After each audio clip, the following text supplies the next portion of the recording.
नमस्कार, मैं हूं दीपिका पांडे और आप देख रहे हैं मोजेस न्यूज। आज हम आपके सामने बहुत बड़ी खबर लेकर उपस्थित हुए हैं जिसे सुनकर आप चौंक जाएंगे। एक बहुत ही खूबसूरत चर्च जो अब अपनी दुर्दशा पर रो रहा है, उसकी दुर्दशा करने वाला कोई और नहीं बल्कि इसी धर्म के धर्मगुरु हैं। इस धर्मगुरु की काली करतूतों के बारे में आप सुनेंगे तो आपके पैरों के नीचे से जमीन खिसक जाएगी। इनका पर्दाफाश करने के लिए मैं रुख करना चाहती हूं अपने चीफ एडिटर निर्दोष मोजेस की तरफ। नमस्कार, मैं हूं निर्दोष मोजेस और आप देख रहे हैं मोजेस न्यूज़।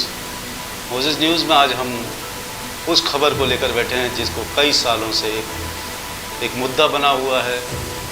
इस विषय पर तमाम बातें हुई लेकिन कभी किसी ने इसके प्रति इंकलाब नहीं जताया। आज हम बात कर रहे हैं उस चर्च की कहानी 1889 में जिसकी स्थापना हुई थी। जी हाँ, लखनऊ मेथोडिस्ट जो कॉन्फ्रेंस की जो चर्च है, बाराबंकी चर्च, हम आज उसकी कहानी आपके सामने लेकर आए हैं, जहाँ पर 1889 में इस चर्च की स्थापना हुई थी और 2004 में इसकी बिक्री हो गई। जी हाँ, इस चर्च की कहानी को हम लगातार कई बार से उठाते रहे हैं, लेकिन आज इस चर्च के बारे में हम आपको रूबरू कराएंगे बाकायदा इस चर्च की तस्वीरों से, इस चर्च की उन चलती हुई तस्वीरों से जो आप देखकर खुद शर्मिंदा होंगे, कहेंगे कि हम कैसे संसार में जी रहे हैं जहाँ पर धार्मिक स्थानों पर भी हम लोग इस तरह की हरकतें करते हैं, उनको बेच देते हैं, जबकि पवित्र बाइबल ग्रंथ में ये साफ लिखा है कि मेरे जो मंदिर है उसको चोर डाकुओं के अड्डे ना बनाए जाएं। लेकिन अभी तस्वीरें जो हम दिखाने जा रहे हैं, उन तस्वीरों को देखकर आप खुद समझ जाएंगे कि वो धर्मगुरु जो जिनके हाथों में इन धर्म स्थलों की सुरक्षा का जिम्मा है, रक्षा का जिम्मा है, वही धर्मगुरु इन चर्चों को बेचने वाले वाइस बने हैं। 1889 में बने इस चर्च की कहानी बड़ी दुखदाई है। इस चर्च को 2004 में पादरी आर.बी. राय और लखनऊ रीजनल कॉन्फ्रेंस के पदाधिकारियों ने, जिसमें नाम भी हमने बताए हैं, इसके पदाधिकारियों ने मिलकर बेच दिया। आपको बता दें, इस चर्च को बेचने में लखनऊ रीजनल कॉन्फ्रेंस के तमाम पदाधिकारियों के मुख्य रोल हैं। इन्होंने इस चर्च को स्कूल साबित किया और स्कूल साबित करके शासन प्रशासन से मिलकर इस चर्च की बिक्री भी की। पादरी राय जो आज डालीगंज चर्च लखनऊ के प्रेसिबिटर इंचार्ज हैं, वो इस चर्च को बेचने के मुख्य अभियुक्त बने। आपको बता दें कि इस चर्च को जो 2004 में बेच दिया गया था, लखनऊ के 3 बिल्डरों को बेच दिया गया था। 16 लाख, मात्र 16,25,000 में इस चर्च को बेचा गया। लेकिन आपको एक बात और बता दें कि जिस तरह से चर्च की कीमत करोड़ों में आकी जा रही है, उससे ये बिल्कुल साफ हो गया कि मात्र 16,25,000 सिर्फ दिखावे के पैसे हैं और बाकी के पैसे जो है अंडरग्राउंड होकर पादरियों की, धर्मगुरुओं की और लखनऊ रीजनल कॉन्फ्रेंस के पदाधिकारियों की जेबों में गई। आपको बता दें कि सन 2005 में इसको संदीप वॉटसन नाम के व्यक्ति ने, जो कि बाराबंकी के निवासी हैं, उन्होंने इस चर्च पर कानूनी प्रक्रिया शुरू करी और कोर्ट के जरिए इस पर लखनऊ रीजनल कॉन्फ्रेंस के पादरियों पर और पदाधिकारियों पर और पादरी आर.बी. रॉय पर मुकदमा दर्ज कराया। इस मामले में कोर्ट ने मुकदमा दर्ज करने के आदेश दिए थे और आदेश में जब इसके लिए प्रति गिरफ्तारियां हुई तो उन बिल्डरों में से जिन्होंने इस चर्च को खरीदा था और पादरी आर.बी. राय जो कि लखनऊ रीजनल कॉन्फ्रेंस के पादरी हैं और आजकल डालीगंज चर्च लखनऊ के डीएसपी हैं, इनको अभियुक्त बनाया और जेल में डाल दिया।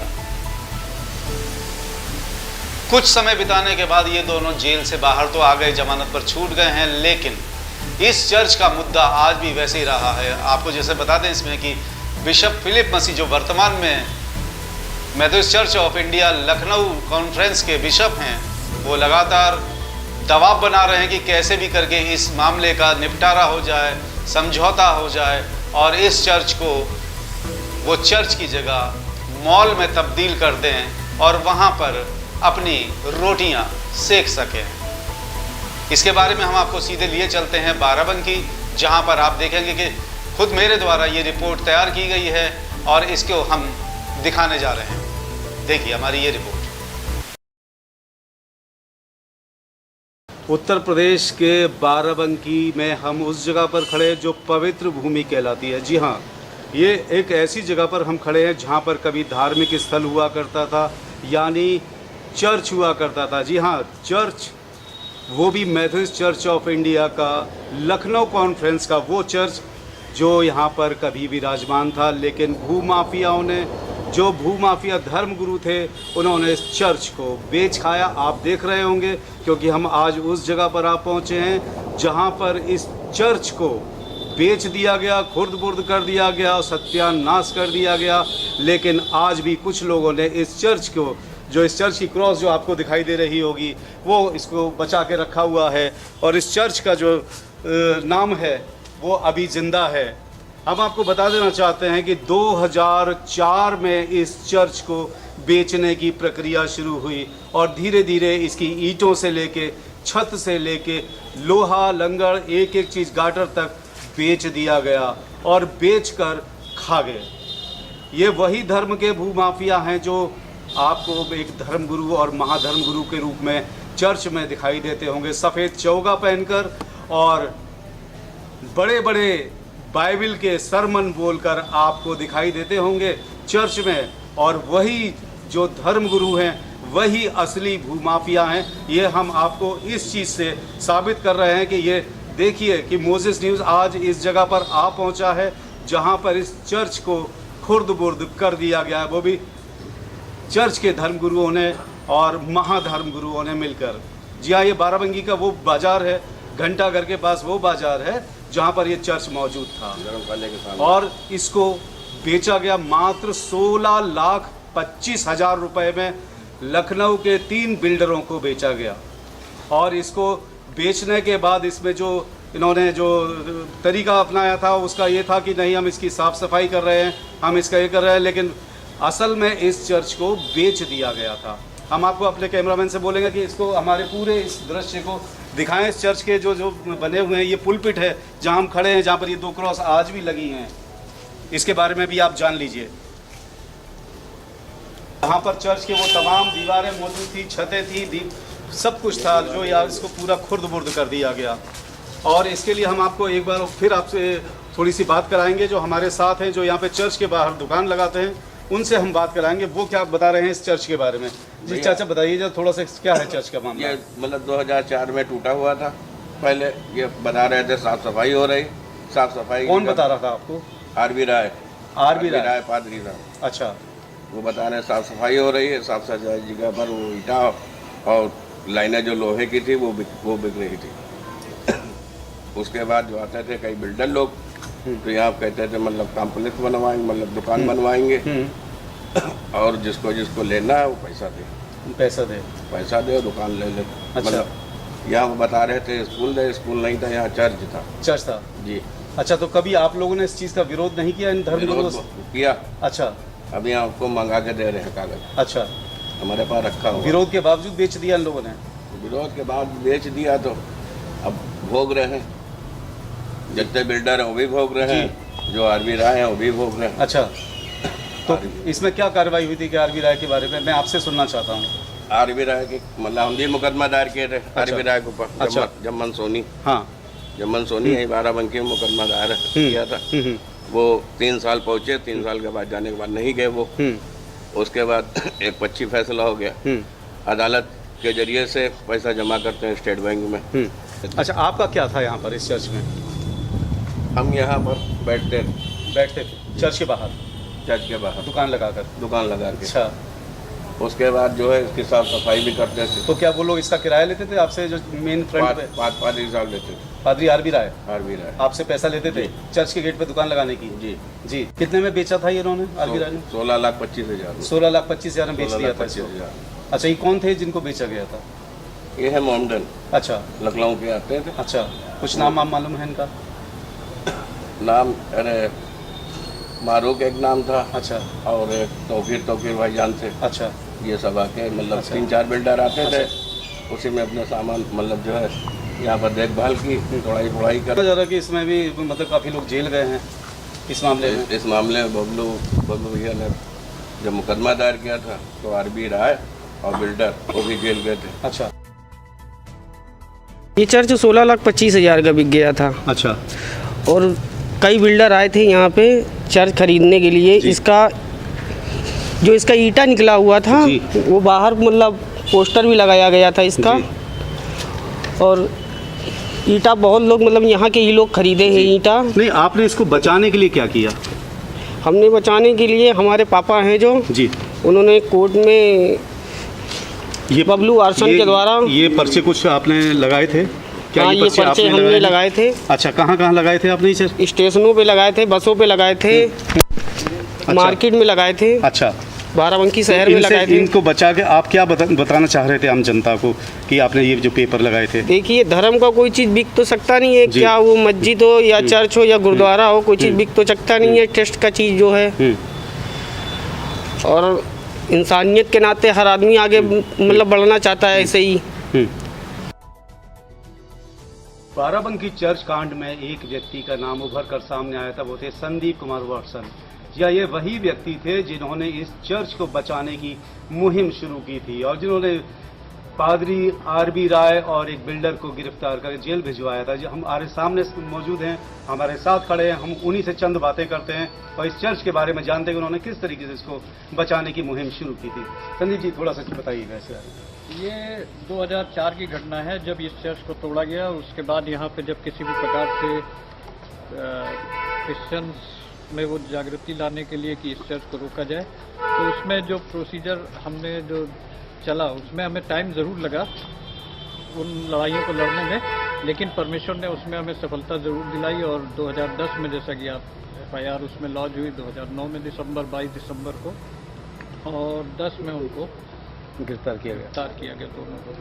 और उसके बाद उन लोग जेल के जमानत पे बाहर हैं और इसका मुकदमा भी। अच्छा, मैं जानना चाहता हूँ इसमें कौन कौन महापुरुष शामिल था? जो क्रिश्चियनों का महाधर्म गुरु था वो कौन कौन शामिल था? तो LRC के जितने भी योद्धा हैं सभी उसमें पूरे। माइकल पॉल साहब हैं जी, और आपके सेक्रेटरी साहब जो थे जिनकी डेथ हो गई है, वो जिन्होंने उसके सिग्नेटरी थे। अच्छा। और आपके राय साहब, नाम नहीं ध्यान आ रहा। कौन शामिल था? उसमें बिशप थे आपके, वो इनसे पहले वाले 2004 वाले बिशप मौजूद थे, वही इसमें लिप्त थे। जी हाँ, वो लिप्त यानी थे। चर्च बेचने में ये सारे लखनऊ रीजनल कॉन्फ्रेंस जो मेथोडिस्ट है, इसके सभी पदाधिकारी इस चर्च बेचने वाले कांड में शामिल थे। और उसके बाद भी आपको अभी भी जो बिशप साहब हैं, मसीह साहब, फिलिप मसीह साहब, इन्होंने बड़े प्रयास किए बनवाने के 2015 में एक समझौता कि 7 दिन के अंदर इसका निस्तारण करेंगे। समझौते के लिए एक बैठक बुलवाई और कि आउट ऑफ कोर्ट इसमें सेटलमेंट करेंगे। हमने कहा ठीक है, आप आइए। और उसके बाद भी बस जो बातचीत होती है वो किसी स्तर से नहीं जाती हैं, बस अपने आप को सेव करने के लिए कोर्ट में वो आगे डेट बढ़ाने के लिए मतलब आप पे दबाव डाला जाता है, प्रेशर डाला जाता है। और बहुत अन्यथा तरीके से। नहीं, बताइए आप ईसाई समुदाय जानना चाहता है।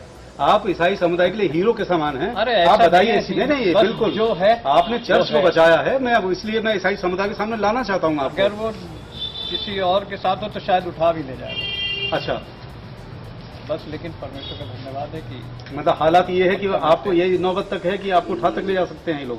बिल्कुल किसी तरीके से थ्रेटिंग में लोग वो नहीं करते। तो और बाइबल भी यही सिखाती है कि एजेकिएल 48:14 में अगर आप देख लीजिए कि परमेश्वर के पवित्र द्वारा की गई कोई भी भूमि उसको न बेचा जा सकता है, न उसका स्वरूप बदला तो सरकारी कानून भी यही कहते हैं। अगर बाइबल कहती है तो सरकारी कानून भी यही बात कहते हैं कि आप चर्च की कोई संपत्ति या किसी धर्म स्थल की संपत्ति खुद नहीं कर सकते। जी हाँ, सांसारिक तौर पे चाहे धर्म के तौर पे हमें इन बातों को हमेशा स्मरण करके इनके लिए हमें आगे आना चाहिए कि हम इनको सेव कर सकें। यहाँ हम जब बैठे हैं बाराबंकी की इस पवित्र भूमि पर, जो कि एक चर्च है, जिसको आप खुद देख रहे होंगे कि इस तरीके से खुर्द-बुर्द कर दिया गया है, यानी इसको बेच दिया गया। मात्र 16,25,000 रुपये इसकी कीमत दिखाई गई थी, जबकि अंदर खाने इसकी चर्च की जो कीमत थी वो करोड़ों रुपए थी। और यहाँ पर एक बड़ा कॉम्प्लेक्स बनाने की योजना थी बिल्डर की, जो खटाई में पड़ गई। बबलू वॉटसन नाम के जिस ईसाई व्यक्ति ने इस मामले की सूचना पुलिस में दर्ज कराई थी, उनकी वजह से, उनकी कोशिशों से इस चर्च को कुछ बिल्डिंग बनने से रोक दिया गया और इसमें गिरफ्तारियां भी हुई। हाँ, गिरफ्तारी आप खुद समझ सकते हैं, गिरफ्तारी एक धर्मगुरु, एक पादरी की गिरफ्तारी होती है और उसको जेल भेजा जाता है चर्च बेचने के जुर्म में। आपको हम यहाँ पे एक चीज़ बता देना चाहते हैं कि जिस तरीके से ये लोग चर्च बेचते हैं, इसकी शुरुआत सन 2003 में हो गई थी और इसकी जगह जगह मेथोडिस्ट चर्च ऑफ इंडिया के चर्चेस को बेचा जा रहा था। खुर्जा जो बुलंदशहर ज़िले में है उसका चर्च भी बेच दिया गया था और जिसको तोड़ने के लिए जेसीबी मशीनें आ गई थी। प्रशासन भी पूरी तरीके से तैयार था कि वो चर्च को टूटने के लिए यानी तोड़ने के लिए मदद करेगा और ये सरकार उस समय मुलायम सिंह की सरकार थी। लेकिन वहाँ पर कुछ ईसाई लोगों ने, कुछ जो बाहरी लोग भी थे, उन लोगों ने इस चर्च को यानी जो खुर्जा चर्च था उसको टूटने से बचाया और एक मुहिम की शुरुआत की कि उत्तर प्रदेश में जहाँ जहाँ चर्च बेचे जा रहे हैं उनको चर्च की जगह स्कूल बताया जा रहा था।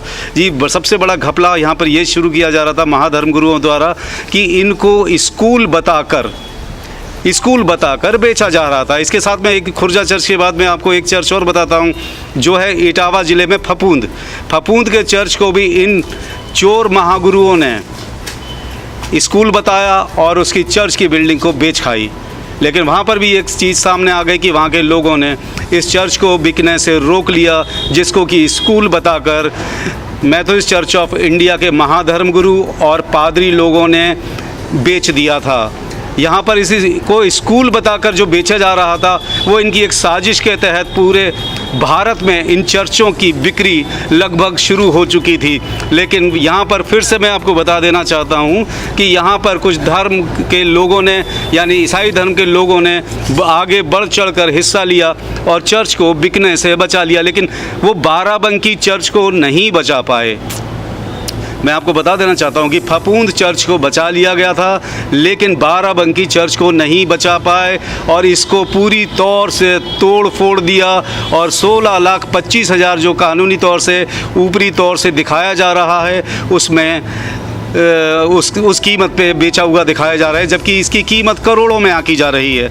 आप समझ सकते हैं कि करोड़ों में आंकने वाली चीज़ को मात्र 16,25,000 में बेचने के पीछे कितना बड़ा षड्यंत्र हो सकता है इन धर्मगुरुओं का।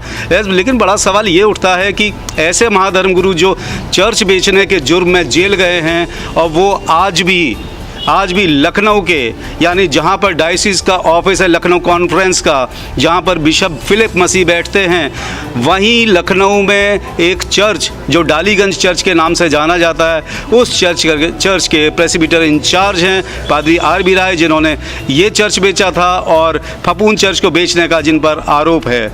लेकिन सवाल ये उठता है कि आखिर ईसाई कौम इसके प्रति आवाज़ क्यों नहीं उठाती? आखिर उनके प्रभु का, उनके भगवान का जब घर बेचा जाता है तो इसके लिए आवाज़ नहीं उठाई जाती है और ना ही इसको रोका जाता है, ना ही इसका कहीं विरोध जताया जाता है। कैमरामैन संदीप चौहान के साथ मैं निर्दोष मोजेस, बाराबंकी।